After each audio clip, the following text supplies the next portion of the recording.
Rosie Revere, Engineer, written by Andrea Beaty and illustrated by David Roberts. Whoa. Rosie Revere, Engineer. This is the story of Rosie Revere, who dreamed of becoming a great engineer. In Lilager's classroom at Blue River Creek, young Rosie said shyly, not daring to speak.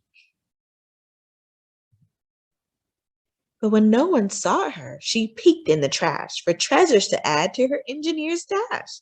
And late at night, Rosie rolled up her sleeves and built in her hideaway under the eaves.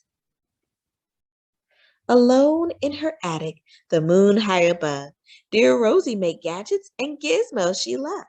And when she grew sleepy, she hid her machines far under the bed where they'd never be seen.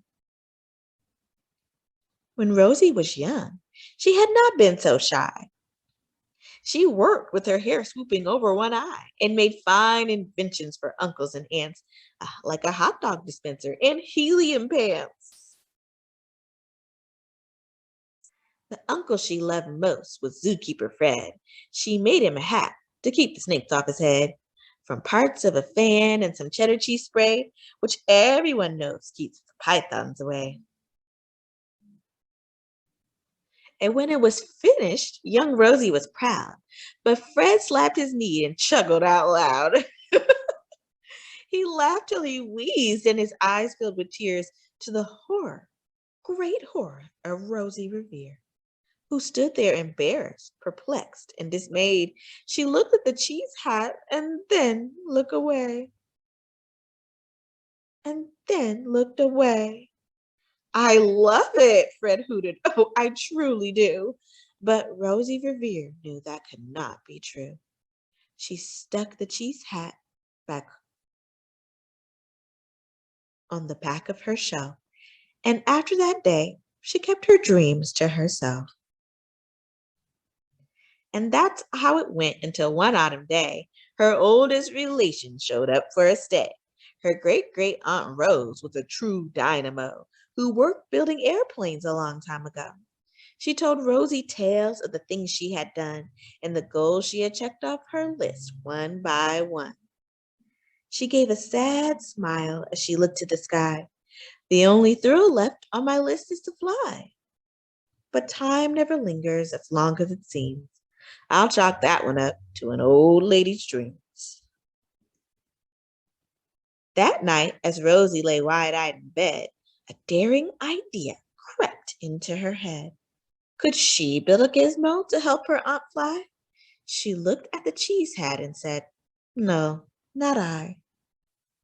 But questions are tricky, and some hold on tight, and this one kept Rosie awake through the night. So when dawn approached and red streaks lit the sky, young Rosie knew just how to make her aunt fly. She worked and she worked till the day was half gone, then hauled her cheesecopter out to the line to give her invention a test just to see how ridiculous a flop it might turn out to be. Strapped into the cockpit, she flipped on the switch. The hella cheesecopter sputtered and twitched. It floated a moment and whirled round and round, and then froze for a heartbeat and crashed to the ground. Then Rosie heard laughter and turned round to see the old woman laughing and slapping her knee. She laughed till she wheezed and her eyes filled with tears, all to the horror of Rosie Revere, who thought, oh no, never, not again, will I try to build something to sputter or spin, or build with a lever, a switch, or a gear. I will never be a great engineer. She turned round to leave, but then great Aunt Rose grabbed hold of young Rosie and pulled her in close and hugged her and kissed her and started to cry. You did it! Hooray! It's the perfect first try. The great flop is over. It's time for the next. Young Rosie was baffled, embarrassed, perplexed. But I failed, said dear Rosie. It's just made of trash. Didn't you see it? The cheesecopter crashed. Yes, said her aunt, it crashed. That's true. But first, it did just what you needed it to do. Before it crashed, Rosie, before that, it flew. Your brilliant first flop was a raging success. Come on, let's get busy and on to the next. She handed a notebook to Rosie Revere, who smiled at her aunt as it all became clear. Life might have its failures, but that was not it. The only true failure can come if you quit.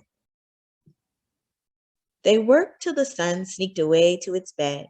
Aunt Rose tied her headscarf around Rosie's head and sent her to sleep with a smile ear to ear to dream the bold dreams of a great engineer. We can do it! At Blue River Creek, all the kids in grade 2 built gizmos and gadgets and doohickeys too. With each perfect failure, they all stand and cheer, but none quite as proudly as Rosie Revere.